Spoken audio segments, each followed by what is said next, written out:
She buried him 6 years ago, cried till her heart forgot how to beat. But one evening in Abaddon, the man she mourned knocked on her door, alive, broken, and carrying a truth that could destroy everything she thought she knew. Some returns bring joy, but his return came with the kind of pain love was never meant to survive. Before you judge her tears, listen to her story. Because sometimes, the dead don't stay buried, and love doesn't know how to die. Tales of Africa by Mrprince. Jumoke had never believed in ghosts, but that evening, she almost did. The burnt orange sun was dying behind the brown zinc rooftops of Bodija Abaddon when someone knocked on her wooden door. A soft knock. Steady. Familiar. She paused, her heart stopping like a forgotten clock. Who could possibly know that slow, rhythmic knock but one person? Before she moved, her eyes drifted to the framed photograph on the wall. Taiwo. Her Taiwo. The boy she fell in love with a lifetime ago under the almond tree at University of Abaddon.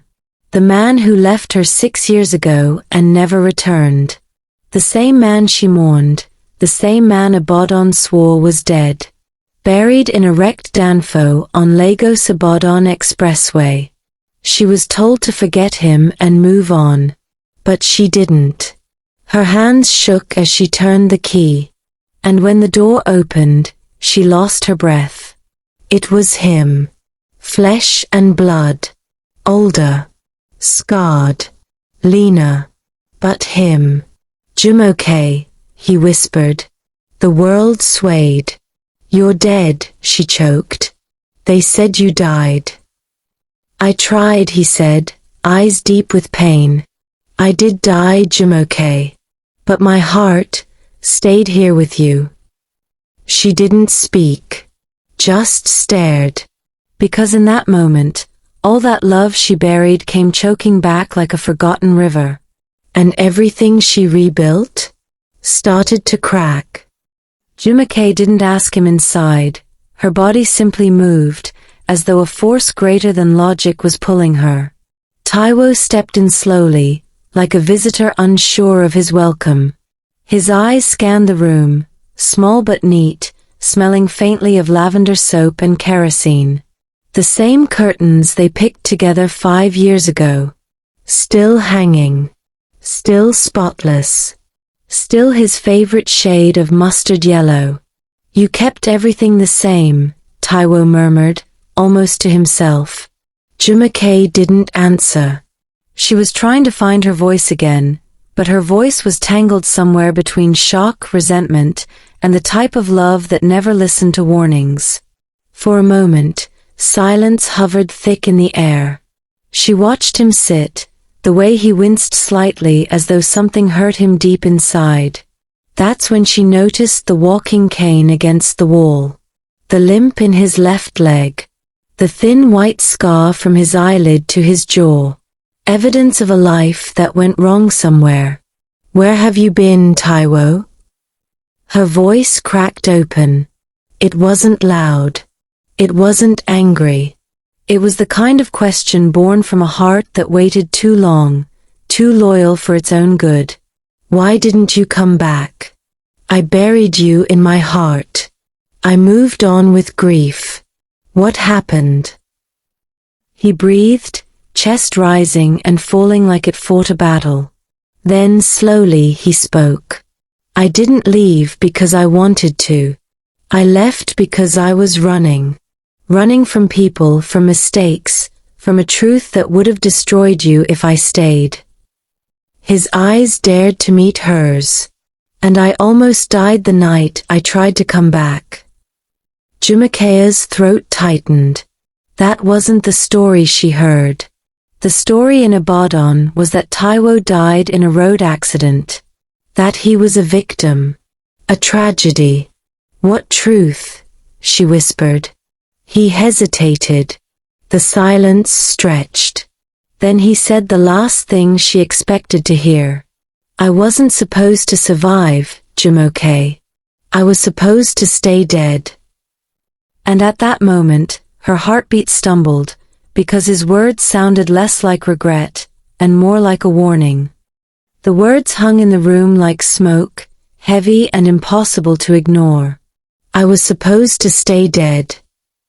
Jumoke stared at Taiwo, his face, older but familiar, his voice, wounded but steady. But his eyes, they held something she couldn't read. A warning? A confession? Or a buried sin finally clawing its way to the surface? She clasped her trembling hands together. Taiwo, don't speak in riddles. What happened to you? Why did everyone believe you died? He leaned back, exhaling like he'd been holding that breath for years. Because someone wanted me gone. Someone planned it. The night I left you, I was supposed to board a bus to Osogbo, but a stranger approached me and switched tickets with me. Same seat, same row. I didn't think anything of it. I walked away. Minutes later, that bus exploded. Every passenger died. Jumoke gasped, hands covering her mouth. Jesus.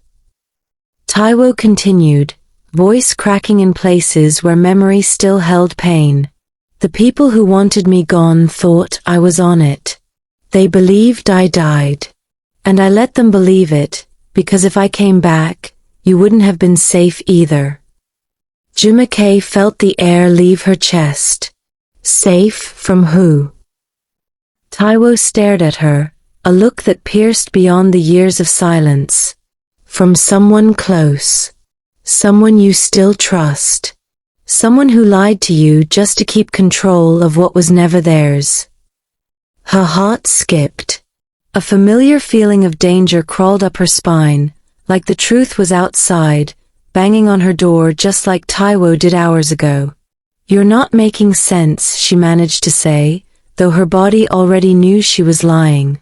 There was only one person close enough, trusted enough, to do what Taiwo was describing, and for the first time, Jumoke's heart dropped into cold fear as she connected the dots. Taiwo saw her silence and nodded slowly. Yes, Jumoke. It's exactly who you're thinking. The room seemed to shrink. The truth wasn't just returning with Taiwo, it was about to tear open everything she thought she knew. Jumoke didn't breathe for a long moment. The world didn't spin. It didn't break. It just stood still, waiting for her to catch up with a truth that had been staring her in the face for years. The air in the room felt like an enemy. Suddenly, every quiet night, every smile she shared with that person, all of it became a lie coated in warmth. Say it, she whispered, almost afraid of the words. Taiwo lowered his gaze. Your brother, Kazim. Jumoke felt something inside her crack. Not loudly, just quietly, the kind of break that destroys the part of the heart that believes in trust. Her brother? The same Kazim who held her when she cried over Taiwo's death? Who told her it was time to let go? Who encouraged her to bury Taiwo in her heart and move on? I don't understand, she said, but her voice was fading. Why? What did you do to him? Nothing, Taiwo replied, eyes burning with an old shame. I found something that could expose what he was doing in the land deal he handled for your late father. I didn't know it was dangerous. I only thought he was making extra cash. I didn't know he was stealing your inheritance. Jumoke blinked. Inheritance? Her father left lands, yes, but Kazim managed everything. She never questioned. She trusted him. She accepted the small allowance he gave her and believed it was love, not control. It wasn't just money, Taiwo continued.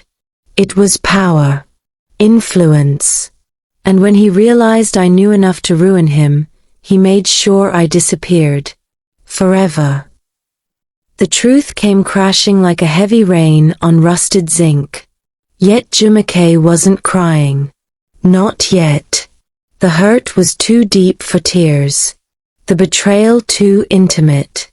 Taiwo's voice softened, trembling. I stayed away, Jumoke. Not because I didn't love you, but because I knew if I came back too early, Kazim would destroy you too. Jumoke stood, shaky, almost weightless. She went to the window and stared at the sunset outside, orange melting into night. The same sunset she'd watched alone every day for 6 painful years. And now she understood, she wasn't just grieving a lover. She was grieving her own blindness. Night fell over Bodija, and the street outside Jumoke's window lit up with the soft amber glow of the worn-out street lamp, the same one Taiwo once joked looked like an elder holding a lantern. But tonight, Jumoke wasn't seeing light. She was seeing truth. And truth has a way of waking up the part of you that never sleeps again. She stood by the window for a long time, arms wrapped around herself like a shield. The man she lost had returned. The brother she trusted had betrayed her. And the life she thought she'd built on acceptance was now collapsing under the weight of secrets never meant to survive the dark. Taiwo watched her quietly from the sofa, eyes filled with the regret of a man who had lived his punishment long before the crime was known. He didn't try to comfort her. He just stayed, like the ghost of a past she never stopped loving, and a future he wasn't sure he deserved. Finally, Jumoke turned. You should have told me, she said, voice steady, but cracked at the edges. You should have given me a chance to fight. You decided for me, Taiwo. You let me bury a living man. You let me mourn a lie. Taiwo swallowed hard. I know. And I'm sorry for every night I stayed alive and remained silent. I thought I was protecting you, but maybe I was just punishing us both. Jumoke nodded, tears finally spilling, not just for him, but for the pieces of herself she now saw scattered on the floor. For the woman who believed grief was her destiny. For the sister who never questioned love. For the lover who waited for a ghost. But beneath the pain, something new rose. Something fierce. Something hers. She wiped her cheeks. I won't let Kazim own the rest of my life. And I won't let my silence be my weakness. I'm not the girl you left. I'm the woman you returned to. The one with fire in her bones. Taiwo stared at her, admiration crossing his tired face, matched with guilt. You don't have to do this alone. Jumoke looked at him, and for the first time that night, a small, sharp smile curved through her pain. I know, she whispered. But this time, Taiwo, I decide the ending. The next morning, Jumoke woke up not with peace, but with purpose. A storm had brewed in her heart, and she wasn't going to let it pass quietly. She didn't wear sorrow. She wore a simple buba blouse and wrapper, tied firm around her waist like armor. Her father used to say, a woman with truth in her heart walks with thunder beneath her feet. Today, she understood. Taiwo was already awake, seated at the small dining table, nursing a cup of weak coffee and quiet dread. His eyes lifted when she entered. You're sure about this? He asked, voice soft. She nodded. I'm done being the girl who waited. Today, I become the woman who returns. They left the house together, but the weight each carried was different. Taiwo's steps were slow, burdened by the past. Jumoke's steps were steady, dangerous, even. Like she'd finally found her own voice and was ready to use it. The compound where Kazim lived was the same one where they shared childhood memories. The same grey walls they used to kick footballs against. But today, the walls felt like witnesses to a truth that had been hiding in plain sight. She knocked once, sharp, firm. Kazim opened the door with a smile that wasn't really a smile. "Ah, Jumoke," he greeted warmly. "You didn't tell me you were coming. I would have sent car to pick you." She stared at him. "No need for pretense today. You look at me like a sister, but you forget I grew up studying your lies." The smile fell. Then Taiwo stepped forward. Kazim froze, eyes widening, face draining of color. "You," he stammered. "Alive." Taiwo finished. Surprised. Silence, heavy, suffocating, raw. "You tried to bury me," Taiwo said, voice even. "But I'm the one with the shovel now. I'm alive, Kazim. And I'm done running." Kazim's chest rose and fell like a man trapped. "I did what I had to do. I protected this family. You were going to ruin everything. I kept her safe." Jumoke stepped between them. "You didn't keep me safe. You kept me blind. You stole from me. You stole my grief. Then you fed me comfort like poison." Kazim looked at her, eyes pleading. "I did it for you." "No," she whispered. "You did it for you." That was the moment the house lost its foundation, when lies crumbled, and truth became the only thing left standing. Kazim didn't speak again. And Jumoke walked out, not with victory, but with peace. It wasn't the kind of ending that fixed everything, but it was the one she chose. The following days passed like slow Harmattan winds, dry, honest, revealing. Ibadan didn't change much. The same Accra sellers still set up by dusk. The same chatter filled the air in Bodija market. But something inside Jumoke had shifted, deeply and permanently. She and Taiwo walked most evenings now, not as lovers blindly tied by the past, but as two souls unlearning their wounds. The silence between them wasn't heavy anymore. It was healing, something earned, not assumed. Taiwo still carried his cane and his ghosts. Jumoke still carried her scars and her trust issues. But they were walking, not standing still. One quiet evening, they stood under the almond tree at University of Ibadan, their old spot. The tree was the same, but they weren't. Time had weathered them, but not wasted them. "I thought loving you again would feel like going back," Jumoke said softly, eyes on the fading sky. "But it feels like starting from a different road entirely." Taiwo nodded, eyes misty. "I didn't come back expecting forgiveness. I came because living without trying felt like dying twice." She turned to him. "I never stopped loving you, Taiwo.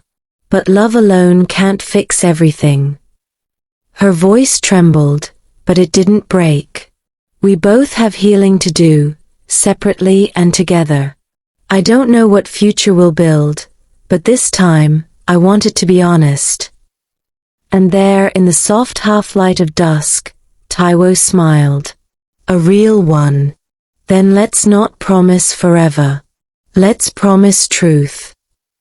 She exhaled, a breath she'd been holding for 6 painful years. The world didn't need to rush their story anymore. It didn't need to be perfect. It just needed to be real. And for the first time in her life, Jumoke felt like her story, her love, was hers again. She took Taiwo's hand gently, not as someone reclaiming the past, but as someone choosing the present. And together they walked home, not to bury or revive anything, but to grow something new. In life, love does not always die when the person leaves. Sometimes it's buried alive in us, waiting for truth to unearth it. Jumoke's story teaches us that forgiveness is not weakness, but clarity, a chance to stop letting the past write tomorrow.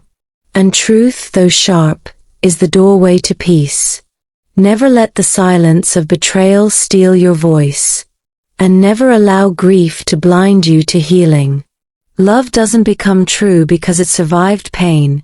It becomes true when it chooses honesty over comfort, and growth over memory. Thank you for watching. If this story moved you, let it move through others. Share your thoughts below and subscribe for more real African tales.